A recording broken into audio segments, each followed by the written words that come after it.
All right. Good morning, everybody. Happy Monday. It's Yes. it's probably the most refreshed and clear-headed I've had a Monday in at least a month. So excited for today's show. I was gonna say I'm glad that you're not jet lagged today, and Yeah, sick, jet you're lagged. yeah, Yeah, it's all the above. past few weeks have been challenging, but we're gonna have a really good show today. If you listen to last week's show, you know I was in Scotland the week prior. Was just meeting and introducing ourselves to as many people as possible, and ran into our guest on today's show at Glen Eagles Townhome. But we'll get into that in a second. How's your weekend, Will? Oh, great. Got to lay by the pool. Got to meet up with some people that I got to meet in person for the first time in Nashville at the STR Wealth Conference. So got to meet with Kyle Stanley and his wife and kind of just catch up and the whole industry. It's always nice to have people in the same town, the same city. So that was refreshing. But speaking of refreshing, from you not only being jet lagged, me laying by the pool, if everybody that's watching live or watching the replay just saw our new intro and heard our new intro song, you would see that we have a new face that we're going to be having join us more often than not, which I'm excited about because I think Michael, you and I both agreed when she was a guest on the show. We're like, that was refreshing, and she definitely hold a conversation that is articulate and precise, and we need that a little bit on this show. So I'm excited to say that Brandy Canali, who's the COO of Sexton Stays, is going to be joining us every first Monday of the month. So we're excited to welcome Brandy. Or 30 under 30 as well. So Yes, kind of legendary. yes, kind of a big deal. So super excited to have Brandy joining us as a permanent co-host to do monthly episodes, and yeah, it's gonna be really good. And then also shout out to our sponsor for this episode, Biscayne Bay Coffee, based out in Miami. User code Good Morning, and you will get 10% off. And we love Biscayne Bay. We love waking up with them, especially to do this morning show because sometimes you just need a little bit of a boost. So that's my sponsorship ad for the day. All right. Cool. Well, getting into our guests, sometimes you meet somebody and you're just the energy they exude is infectious. And like I said, when I was in Scotland a week or two ago, met Mike Baxter, the founder of House of Gods, a new hotel concept out of Scotland, out of Edinburgh now, and they're expanding into a couple markets. But just had to learn more. So Justin and I went and checked out the property, and Mike hopped in and gave us a tour and filled us up with some drinks. So I had a great time. But yeah, well, welcome Mike to the show.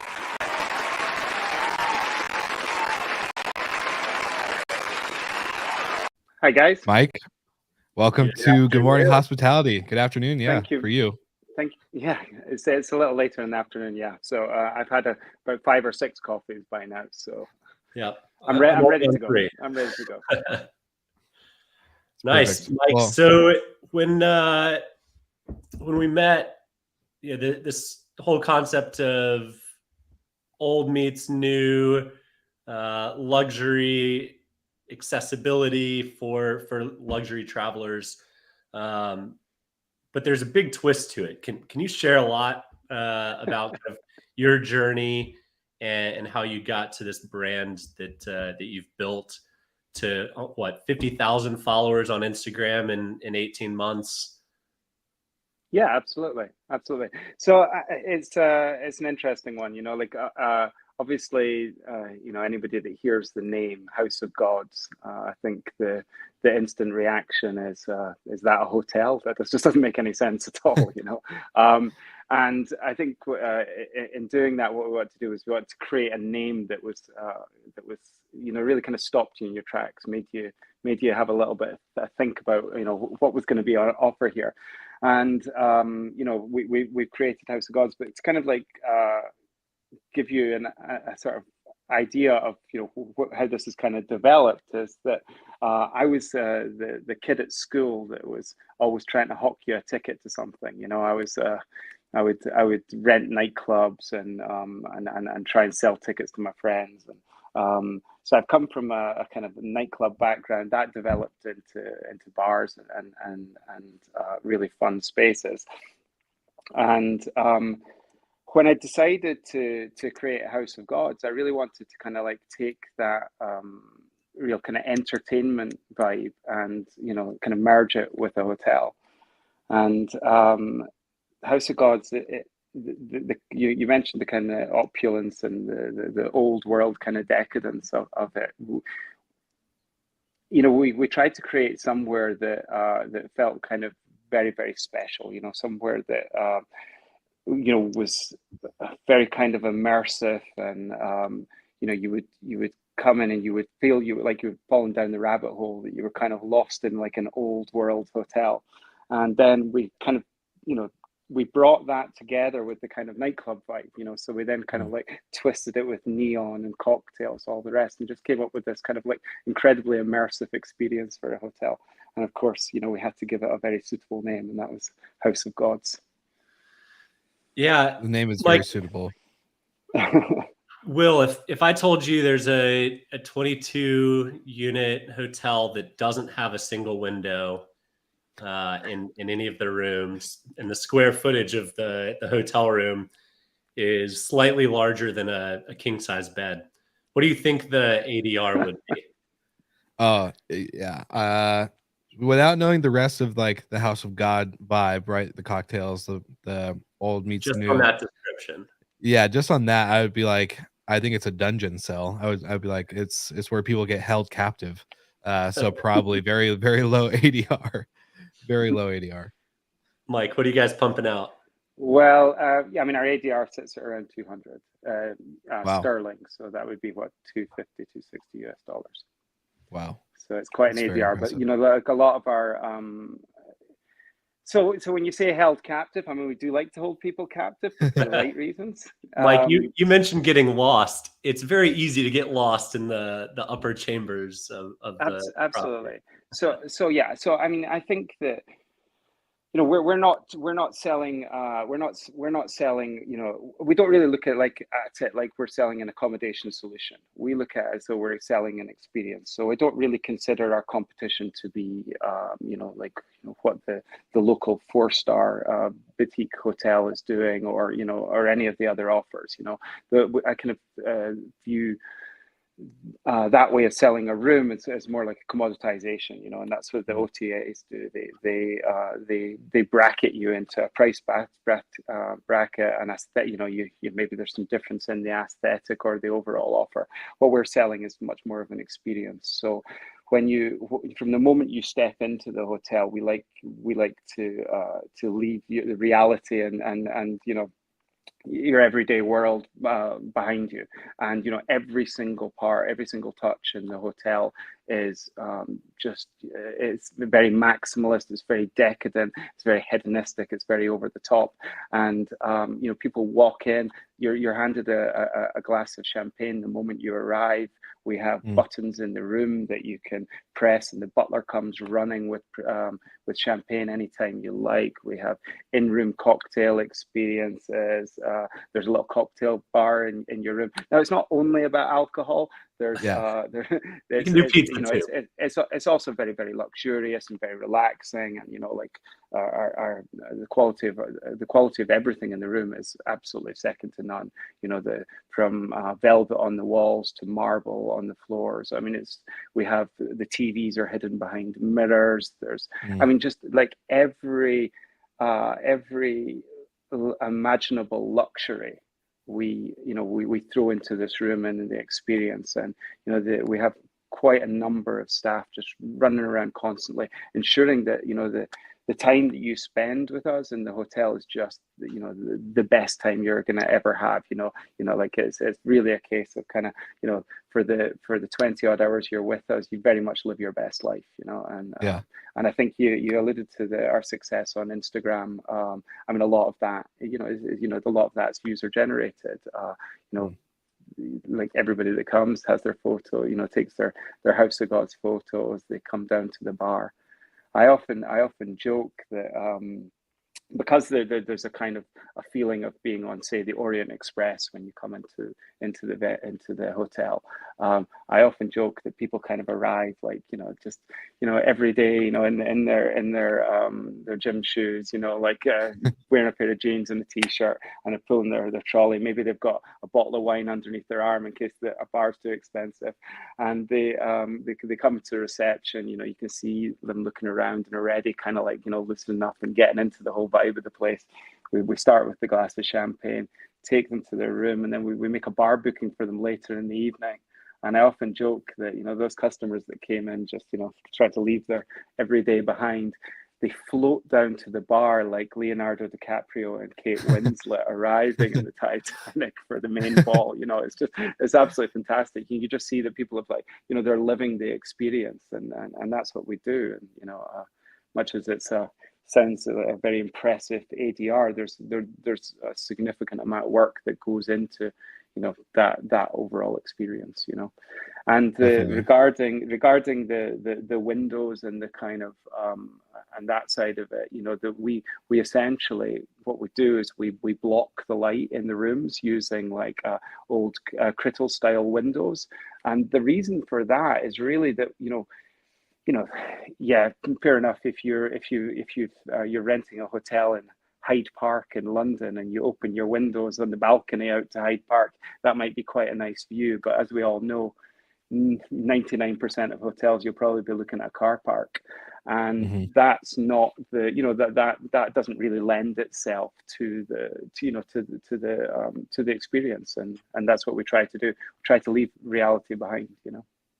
I love that. And I have a question just based on, because like I love that your whole theology behind it reminds me of another guest I've talked to in the past that's very focused on experiential hospitality, right? You're not selling a room, you're selling an experience, like that change in the body and the way that they're coming into the hotel to when they leave. Yeah. That transition is very important. And so when it comes to listing on OTAs, right, like they're not seeing it as that. Like Booking.com, Expedia, all of them, they are seeing we have 22 rooms to sell of this property, and we will obviously want all of our users and customers to book and buy this room.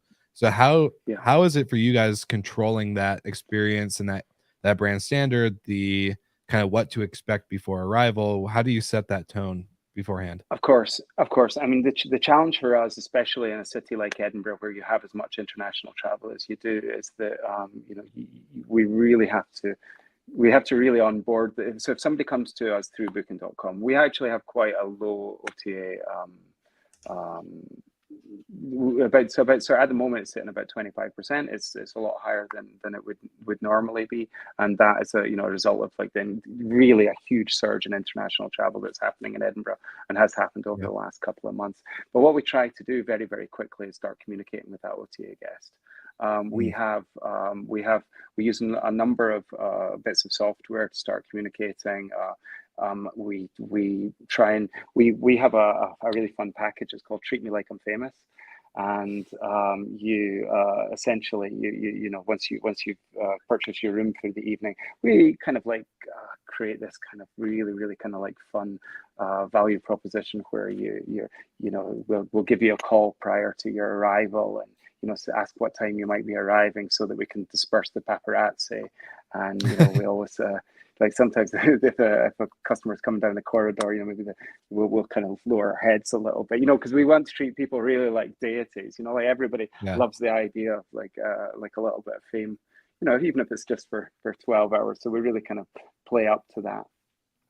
So what we often try and do is, especially with the OTA customer, because they might not understand the background, is just try and communicate with them. We'll get on the phone. We have a great team in the office that just try and talk the customer through their experience. And it's we live in a world where there's just so much attention on utilizing tech to remove the requirement for that human interaction. We use loads of tech. I mean, Michael and I were talking about, our Muse is our PMS. You know, we love you know. Got There the you go. Muse wristband on right now. There Yeah, you yeah. go. There you go. I just got to hang out with Richard out in Orlando like 2 weeks ago. So that Okay, great. was Yeah, awesome. yeah. And he was also the We know person I was Richard. talking. I was gonna say he was also the guest I was talking about. That's all about the experience, right? You're not selling a room, right? You're selling this commodity and this experience. So I love that you guys are. Yes, yeah. I'm like, We started talking about House of Gods a good few years ago together, and really cool. We were excited to work with each other. You know, they're in my opinion, their PMS is second to none, and you know they're really forward thinking. And to that point, like we try and use tech. You know, they've got a lot of really great integrations that we also use through the Muse platform, and we try and use tech to really ensure that customer experience is improved and the back end is really improved, but more to free up time for the guys to really interact, you know, whether or not it's prior to arrival or while the guest is there, so that you can kind of like just get rid of all the stuff that you know, the back end that nobody really wants to be worrying about, and like really communicate with the guest. And we just get, you know, such fantastic feedback. You know, the success of our brand and the reason that we've grown our Instagram following so significantly over such a short period of time is that that, you know, like the feedback is so fantastic because of that human interaction piece that's so important. You know, we a 22-bedroom hotel, we have 3 bars in the premises. You know, I know I keep making this sound like it's all about drinking. It's really not. But you know, it's just part of that overall experience. You know, and we're always interacting with the customer. Before we move on from the "it's all about drinking" piece, I think you glossed over one of the coolest things I've seen in a hotel in a long time. Room service is nothing new, but literally the old click of a button and a bottle of champagne shows up at your door. Absolutely. You might have missed it when Mike said this, but right by the bed, there's a little button that you can press, and a bottle of champagne's at your door in a matter of minutes. It's literally, it's just a champagne button. It just is. Yeah, that's right. Champagne. That's right. Awesome. How many bottles of champagne did you hawk last year, Mike? In 22-bedroom hotel, it was a little over 13,000. 13,000. So I think you said that's a little more between 2 and 3 bottles. Yeah. Per night.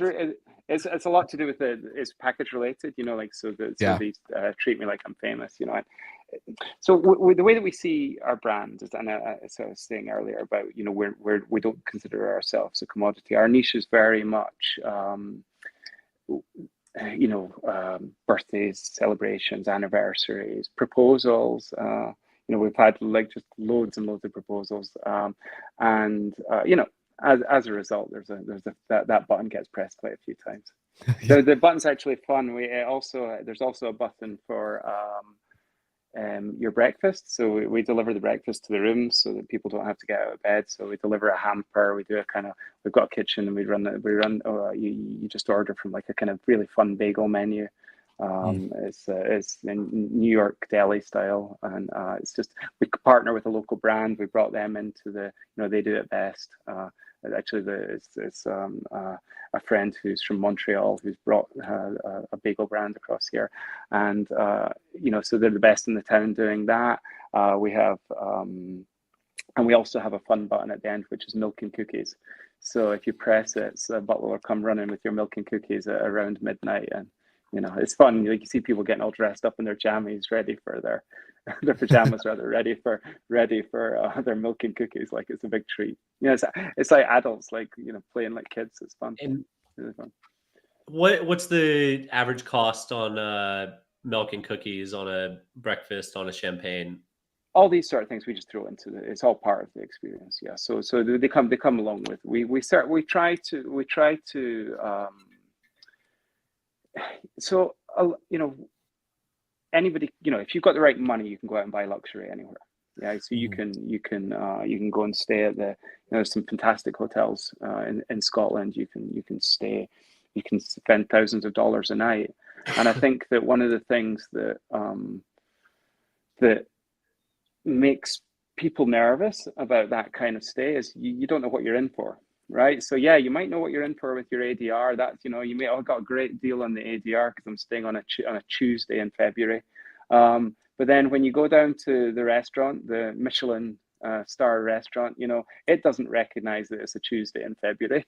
200. You know, yeah. exactly, right? So you're Yeah. you're then, you know, like that's, you know, and you know, I think that, you know, my experience of you know, that sort of thing is that can, you know, that can ruin your stay, right? Like if you know, if you don't necessarily know what you're in for, everybody kind of likes to know, you know, no matter your income, everybody likes to know where they are before they fully commit to something. And so what we try to do is we create these like these experiences which really are kind of preloaded with everything you might want for your stay, and it allows a real accessibility to luxury that, you know, that would perhaps frighten people off in a lot of luxury properties.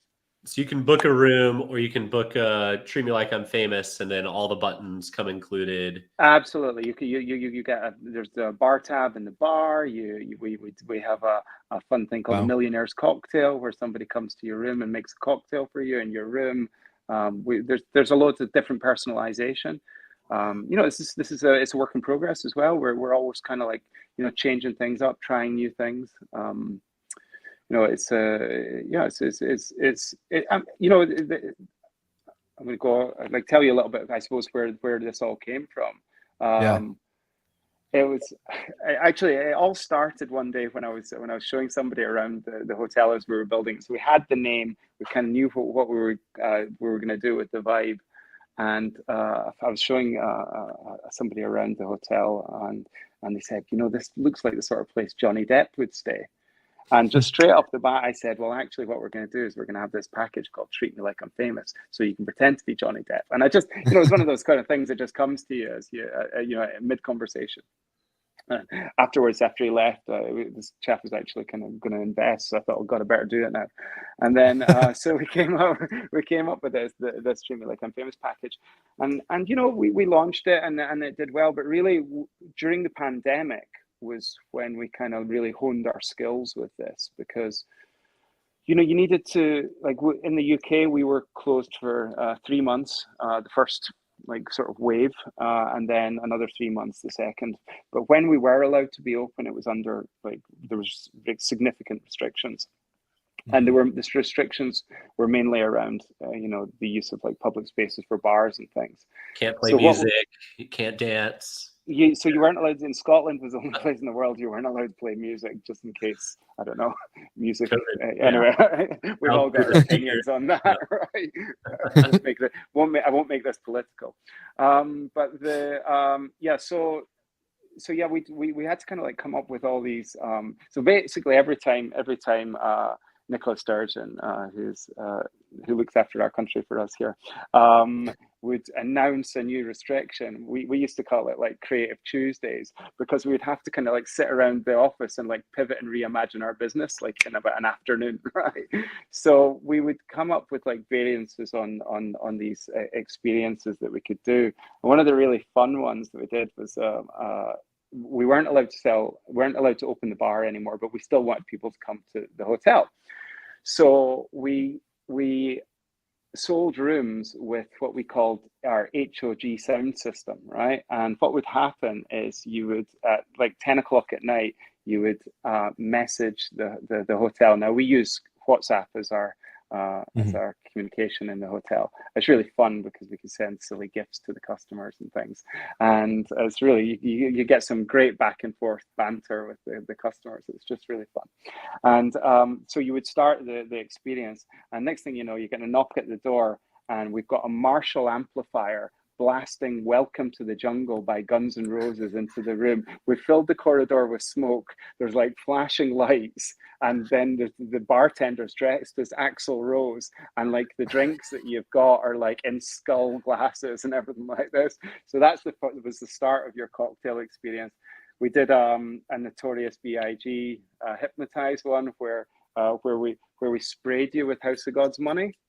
And then we did a kind of a Faithless, which is a very famous dance band from the UK that and there was glow sticks and things like that. And then we we finished the evening, like about 12 o'clock, we finished the evening with A Kiss from a Rose by Seal. And the lady in the room got handed a rose by the bartender. It was a lot of fun, you know. It was just something that we created in order to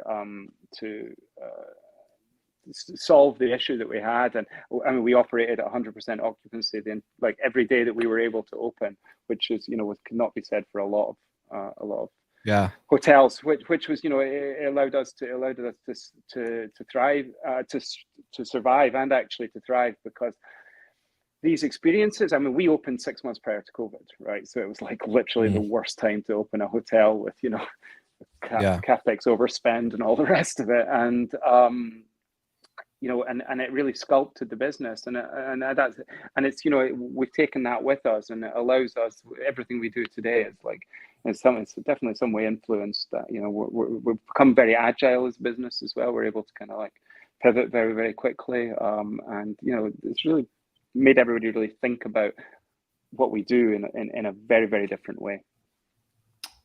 Do you have enough staff to do every room at 100% occupancy? How do you guys do that? There's some lot of running around. Like bartenders are very, very fit here. Yeah.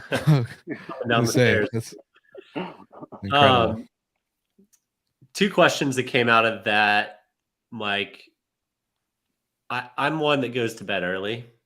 Okay. How many noise complaints have you gotten showing up at a door with Marshall speakers blasting? Well, so you know, I've got a couple of other properties, and we built a property in London, and I come from a building background, so you know, we've got a really, really good understanding of building. I think that's one of the ways that we've been able to achieve such a, you know, a luxurious finish. It would be an incredibly expensive finish if I hadn't come from a building background. Now, one of our other properties, it hasn't been built with a great deal of soundproofing, and you know, the problem I always think is the Achilles heel of every, like, you know, that's the worst thing you can possibly do when you get into the hotel game and build a hotel, is not to put noise as the number one thing that you've got to solve. I mean, you know, your ops can be absolutely terrible, your marketing can be horrendous, your staff can be the worst trained, you know, in the country. All of those things you can fix. Without a major start at the beginning capex spend, you can't fix the noise issue. There's just no way of doing it. So when you know, House of Gods is a brand that, you know, we intend on, we're going to be aggressively rolling it out, and it was so important to us to ensure that was done right.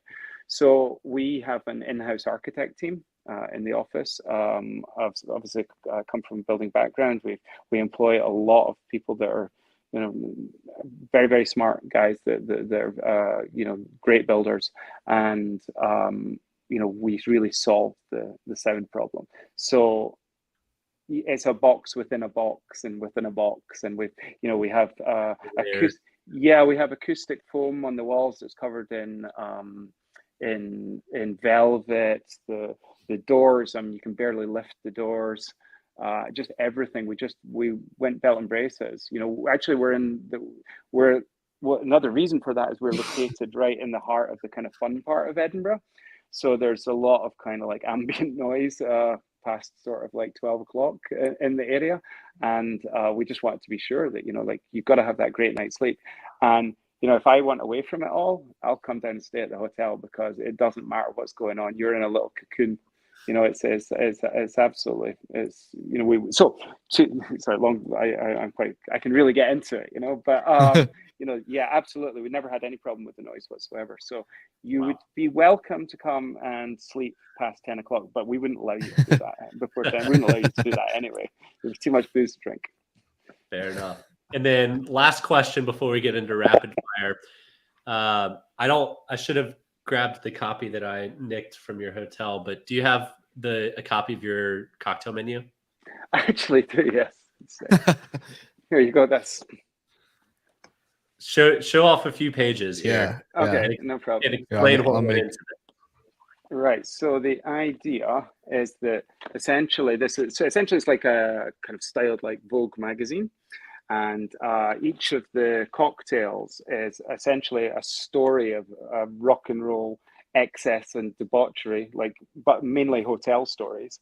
And this, for example, is a story of when Kate Moss kind of helped bring to life the espresso martini. And she famously said, "I want something that wakes me up and fucks me up," and that was the espresso martini. So this is our homage to Kate Moss, and our model here is looking very Kate Moss-esque.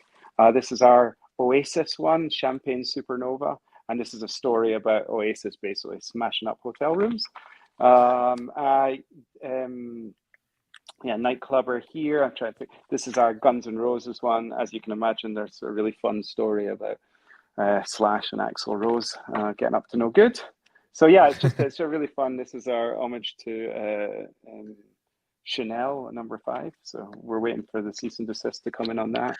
And then Marilyn Monroe here with the blonde bombshell. So yeah, they're really fun rock and roll stories about hotel excess. And that was really like when we first started developing the idea for the hotel, that was very much what I wanted to do. I wanted to capture the kind of like the hedonism of these hotels that we've all, like I grew up like loving these stories of like, these the great hotels of the world just getting the rock and roll lifestyle that lives within them.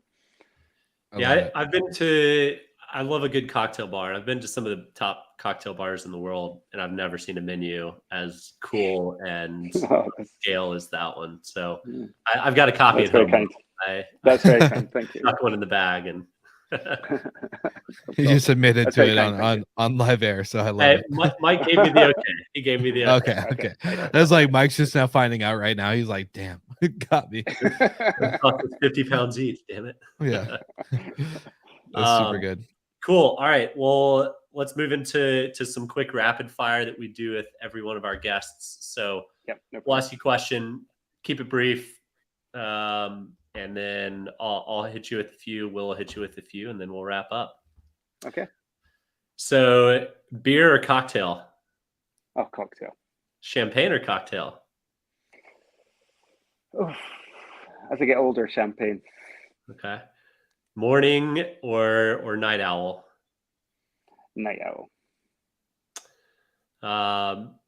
Brand or independent? And well, for us, it's brand, but it's about staying independent. When you travel, you'd prefer? Oh, sorry. For me, sorry, I thought you were asking about who we were. Independent. Independent. Beach or mountain? Mountain. Yeah. Scotch or bourbon? Oh, I have to say Scotch. Of course. All right, Will. Actually, I got one more. Okay. Can a Castle Hotel collection smash it? Yeah, 100%. 100%. Of course, yeah. I told you how much I loved the idea when I met you. Yeah. I was waiting for that one the whole time. Just waiting for it. Okay, so Mike, would you rather travel by plane, car, or train? Train. Would you rather have pizza or tacos when you're hungover? Pizza. If you could pick to listen to a podcast or to watch a YouTube video, what would you pick? Well, this podcast now. Good answer. I'm going to see small get-togethers or big parties. I love a big party. Okay. And then not really a one answer question, but how many people have you had to kick out of the House of Gods because they take those rock and roll stories a little too seriously? There's been a couple of pretty interesting guests, but we let people live their best lives here. So it does take a lot, to be honest. It takes a lot. We have a crack team of housekeeping ninjas that have all got their black belts. and I love that. and they can sort those rooms pretty quick. And then, how many actual celebrities have stayed in House of Gods? We get quite a number now. Yeah, like I would say every fortnight or so, there's definitely somebody pretty interested in the building. That's So awesome. who's the coolest celebrity that you've seen walk through your doors? Well, you absolutely know I cannot tell you that. Of course you can. I don't know. He mentioned Johnny Depp earlier, so I'm going to assume it was Yeah, probably there you Johnny go. Depp. There we Yeah, go. Amber Heard, Johnny Depp. Only the trial. Only Johnny can confirm that. Fair enough. Fair I enough. love it. Well, that was it for my rapid fire questions. I just mostly wanted to know how many people you have to kick out because they start swinging from the chandeliers or something like that. But you know, well, we actively encourage it, so we can't be too hard on people if they do. Well, you Man, would go crazy. I love it. You would go crazy. I was gonna say it sounds like my place. I think we need to throw a conference there or something. Let's just get absolutely. Let's just get wild. We'll, I love it. We'll open some up in the US soon. So Perfect. Well, I want to say thank you, Mike, for joining us on the show. I know we went a little bit over and we had some good live viewers tuning in. But where's the number one place that people can find you if they want to learn more about you or the brand?